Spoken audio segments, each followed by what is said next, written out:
Okay, here we go. We're going to do another weapon detective video, and I figured since we had just looked at the stealth tank for the Swedes, that we would go ahead and do another stealth version of a weapons platform. And this was sent to me the other day on the Discord. It's the Visby Class. I'm assuming that's how it's said. Sometimes the Swedish pronunciations are totally left of what I'm thinking they are, but I think that's what it is. But yeah, I'm anxious to see this.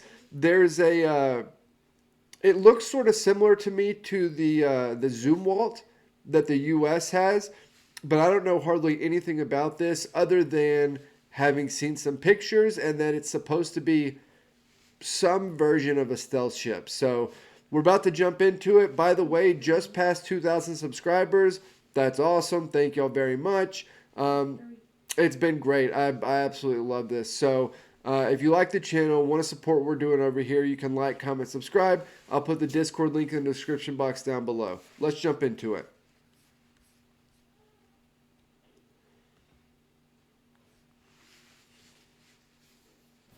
The Visby Class corvettes are the backbone of the Swedish Navy. Now we're at the doorstep of a new world, and Russia does not hesitate to threaten the Baltic and Scandinavian countries. Thus, the importance of these surface combatants has increased exponentially compared to the past. As the weapon detective, we are investigating the Visby Class corvettes, one of the most deterrent assets of Sweden against Russia. Please don't forget to subscribe to our channel before we start, and give us a thumbs up if you like our video. To be notified of our new videos, please click the bell button. Also, you can now click the join button to support our channel. And as always, we would greatly appreciate all the likes, comments, and shares.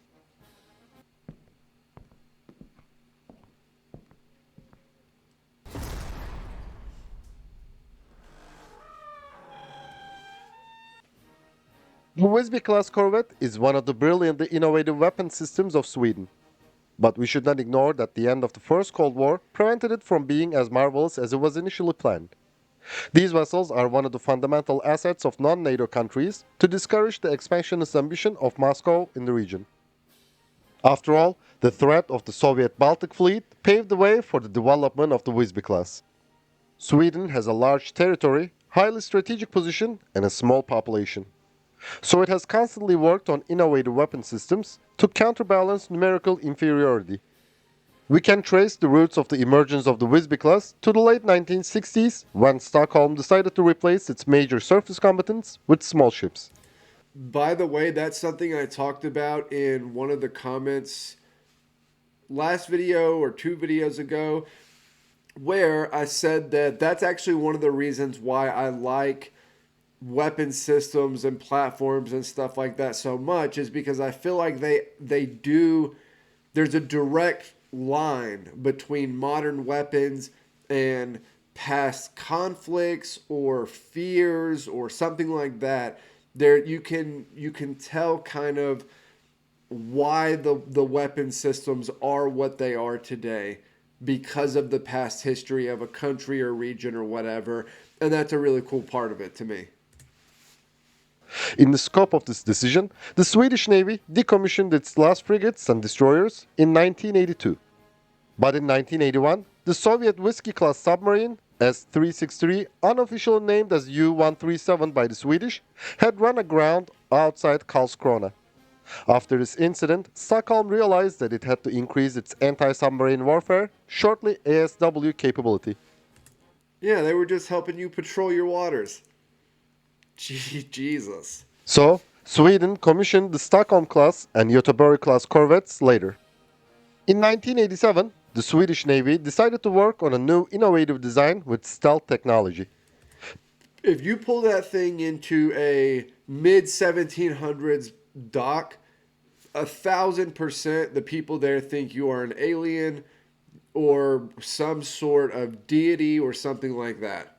The fruit of the program, HMS Smyge, was launched in 1991. The trials of this experimental ship provided valuable feedback to the development of the Visby class. But after the collapse of the USSR, Sweden was relieved of the naval threat of the Baltic fleet. So the Visby program experienced many setbacks. Initially, Sweden had planned to acquire 12 corvettes to replace the Norrköping-class missile boats, but the government reduced the number to 6 with an option for another 4. Stockholm never activated the option. Later, Sweden would cancel the sixth vessel, HMS Uddevalla. The later acquisition plan had contained the building of 4 ASW and 1 anti-surface warfare corvettes. However, Sweden changed the configuration to a single multi-mission one due to budget cuts. Also, it cancelled the helicopter hangar in the initial plan to save money. The first corvette of the class, HMS Visby, was laid down on February 17, 1995, launched June 8, 2000, and commissioned on September 16, 2002. But she did not become fully operational until 2012. Sweden gave up installing the Alecto ASW rocket launchers and the Umkomonto air defense missiles on the ships to reduce costs in 2007 and 2008, respectively. When the second and third corvettes, HMS Helsingborg and HMS Hermesand, were commissioned in 2009, they had no weapon systems except the 57mm gun. HMS Visby was also in the same condition. Sweden called on version 4, which were still a kind of training ships for the crew and test platforms for further improvements. Version 5 would have mine hunting systems, anti-surface ship missiles, and additional stealth adaptation. Also, Sweden was planning to complete the helicopter landing certification process. HMS Visby became the first one to be upgraded to version 5 in 2012. Later, HMS Helsingborg and HMS Hermesand followed her. The fourth and fifth corvettes, HMS Nyköping and HMS Konsta, were commissioned in 2015 as version 5. The corvette has a particular angular tumble-home stealth design. The hull of the Visby class has a sandwich design consisting of a PVC core with carbon fiber and vinyl laminate. The use of composite materials, which are highly corrosion resistant, reduce radar and infrared signatures. Also, to further lower the infrared signature, the exhaust gases are discharged in the aft part of the hull above the very surface of the water. The materials used on the ship are non-magnetic, which provide a significant advantage against magnetic sea mines. The camouflage of the Visby class reduces its visibility. Thanks to the composites, the displacement of the corvette is half of a similar-sized conventional surface combatant. The low weight and the deep V design of the hull, which lower the hydrodynamic field, provide a higher top speed and better maneuverability on the calm and highly wavy waters. The Visby class has a controlled trim plate at the aft end, which provides stability at high speeds and reduces the fuel consumption by 4 to 6%. I actually like the idea of upgrading weapon systems. You know, I talked about this with the CB90. With you found a model that worked and then kind of just made different variations, upgraded them. You know, you continue to use the same model really. You just upgrade it continuously. It sounds like they did the same thing here with the initial model being pretty basic. The Cold War ended. They're trying to cut costs. It's not really worth it to them. And then they decide, okay, no, we're going to actually soup these things up a little bit, add some stuff to it. It really seems like, you know, countries kind of go different directions on what, you know, everybody tries to stay ahead of the curve in their own way. And it looks like Sweden has really jumped in on stealth. I mean, I've only looked at a couple of modern weapon systems, but it seems like I'm sensing a pattern here with the stealth stuff. Which, you know, that's not, you know, they tried to make an invisible ship in, what was it, World War II.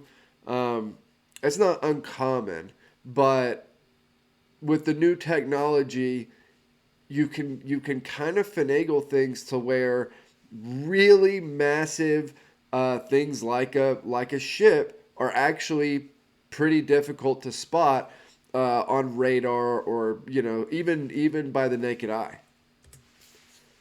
The Visby class has water jets, which reduce the acoustic and magnetic signature, increase maneuverability, and maximize operational capability in shallow waters. The complement of the Visby class is 43 person. The corvette has a length of 72 meters, a beam of 10.4 meters, and a draught of 2.4 meters. Its fully loaded displacement is 650 tons. The propulsion system consists of four 5,360 horsepower Varicord TF58 gas turbines, two 1,740 horsepower MTU 16V 2090 diesel engines in Kodak configuration, and two Kamiwa 125 S2 water jets. Its maximum speed is 35 knots. The range is 4,630 kilometers, in other words 2,500 nautical miles at an economical speed of 15 knots.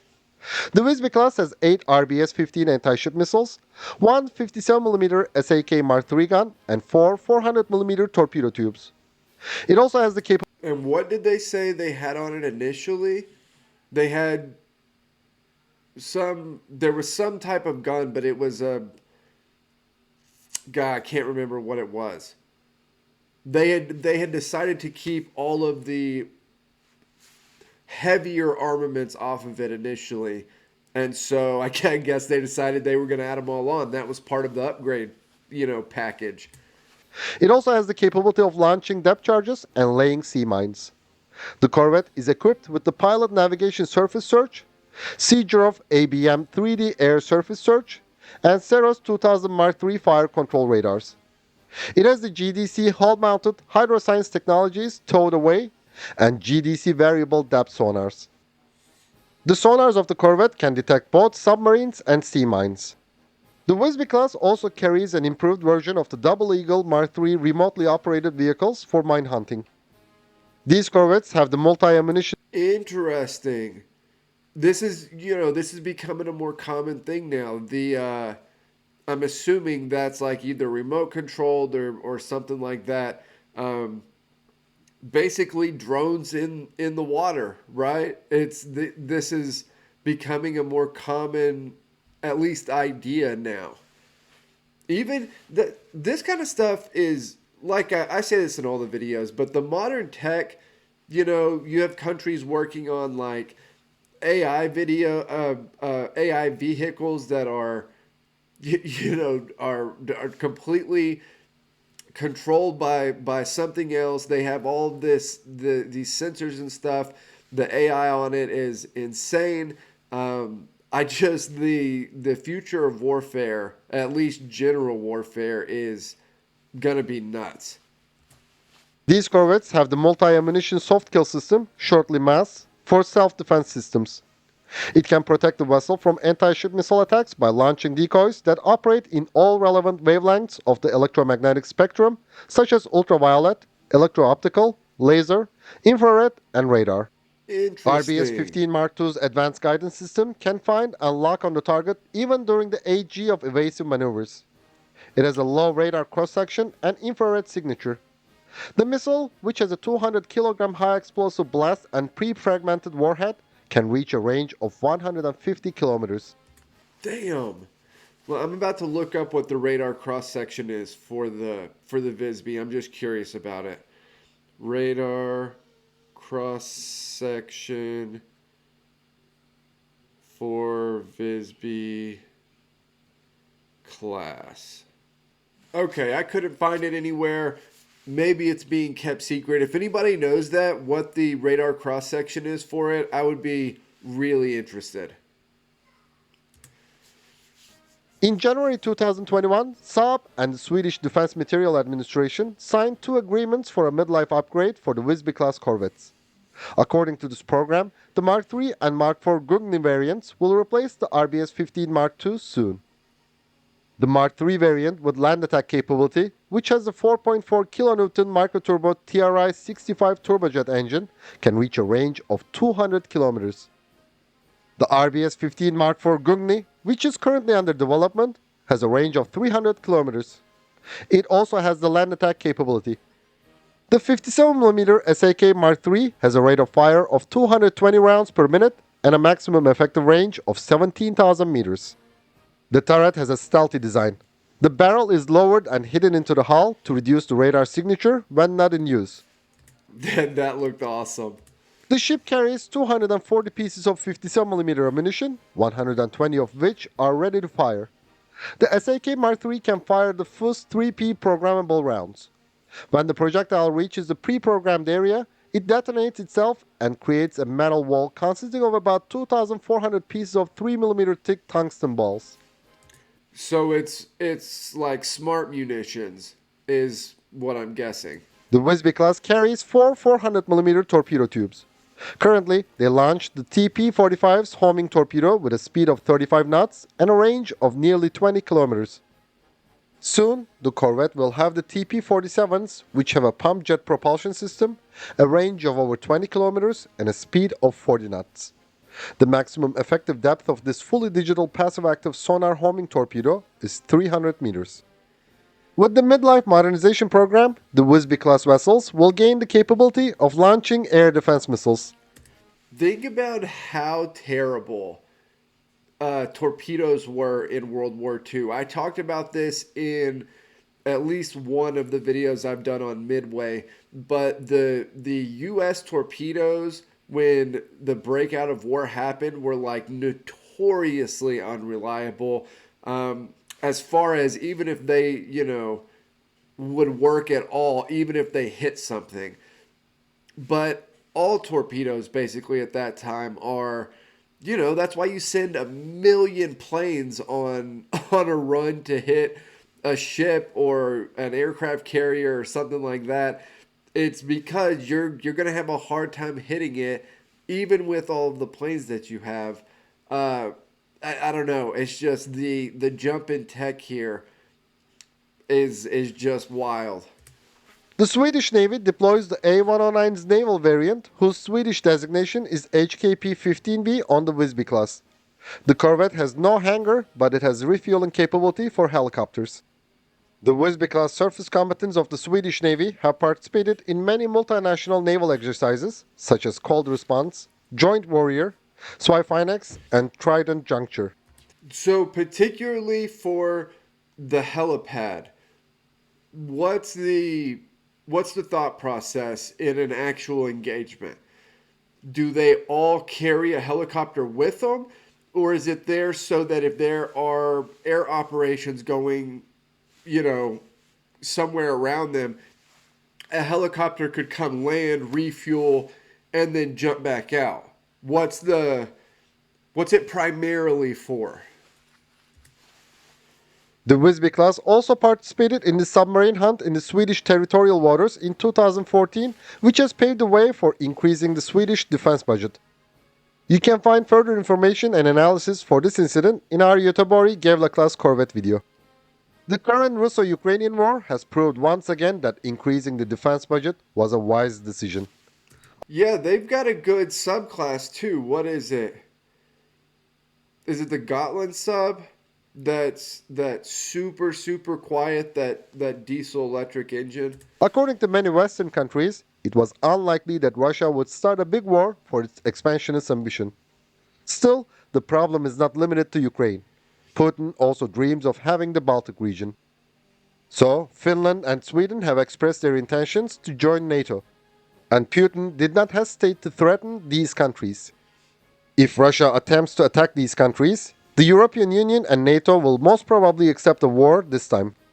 But without the need for war, can Sweden alone deter Russian aggression? That's the question. Since the First Cold War ended, the surface fleet of the Swedish Navy had shrunk from 34 warships to only 9, including 2 Stockholm-class corvettes. But these vessels have been downgraded to patrol boats without the anti-ship missiles. But by the way, Russia seems to be having its hands full with Ukraine. I don't know if it should be jumping out, trying to jump into any more engagements.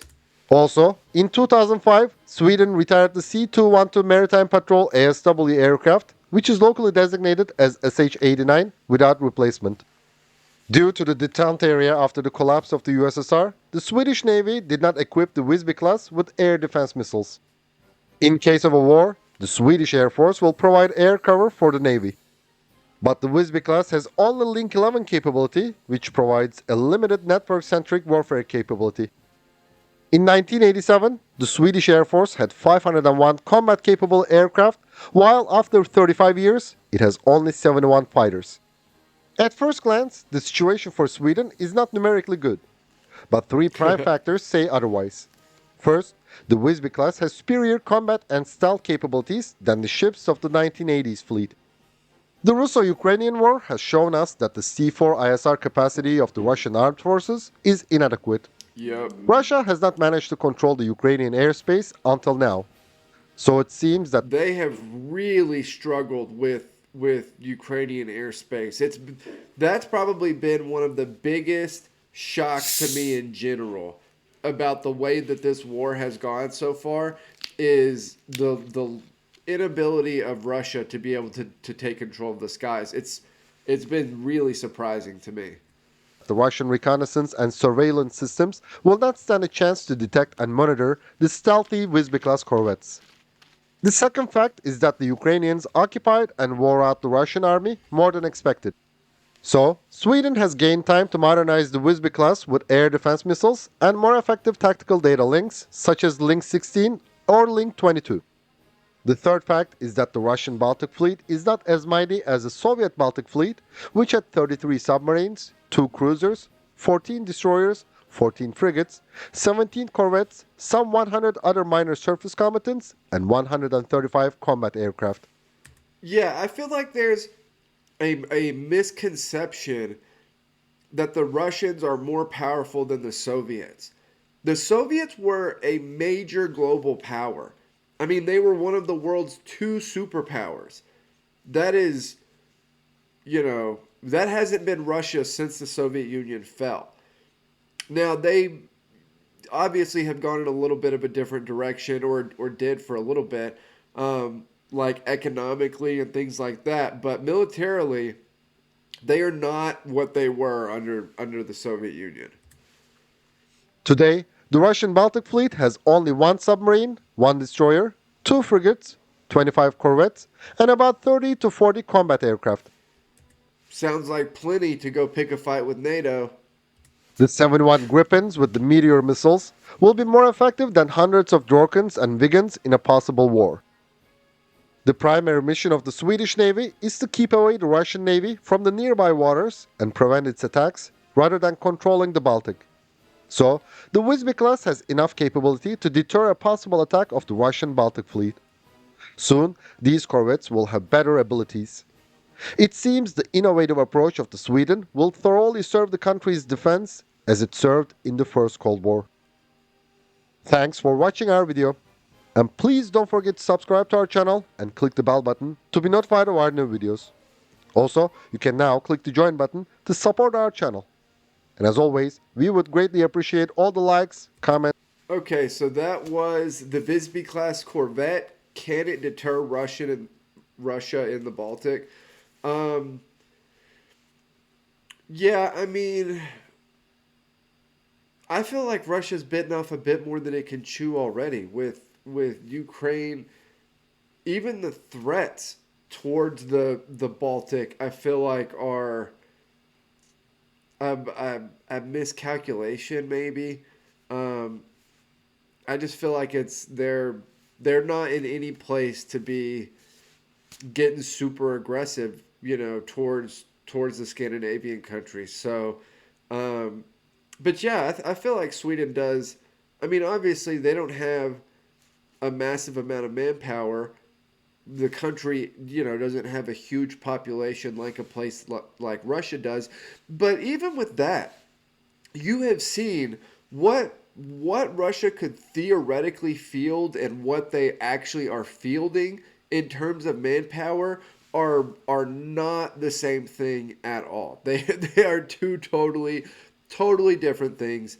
Yeah, I feel like you know whoever it is that I know there's a handful of companies that do Sweden's military stuff or their systems, but whoever is coming up with the tech for it, I feel like you cannot pay them enough if you are Sweden.